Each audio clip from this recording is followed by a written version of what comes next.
Hello beautiful people! Magandang araw! Ngayong araw nga ay ginaganap ang isang seasonal division or mas kilala sa tawag na Setsubun.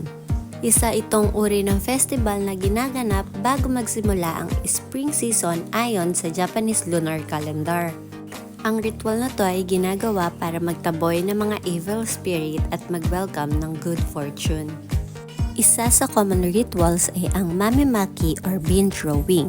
Naghahagis ng roasted soybeans, fukumame or fortune beans palabas ng front door habang isinisigaw ang Oniwaso to Fukua Uchi or Devil's Out Fortune's In. Merong member ng family ang magsusot ng Oni mask or Demon mask habang ang ibang member ay naghahagis ng beans.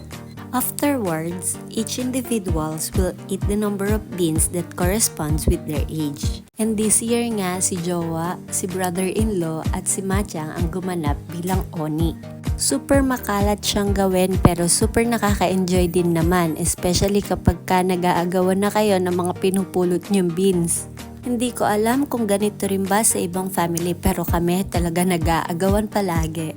Isa pa nga sa mga kilalang ritual tuwing Setsubun ay ang pagkain ng ehomaki or Lucky Direction sushi roll na originally from Kansai region. At dito nga na-explain ni ate sa mga bata kung ano yung dapat nilang gawin habang kumakain ng ehomaki.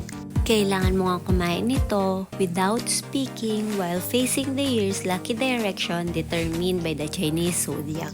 Ito nga si Kuchang malungkot siya ngayon kasi wala siyang hilig sa sushi. Pinoy na Pinoy talaga yung ugali niya, pati sa taste niya sa pagkain. Ito naman si Machang, alam na talaga niya kung ano yung mga dapat niyang gawin. O siya, hanggang dito na lang. Matane!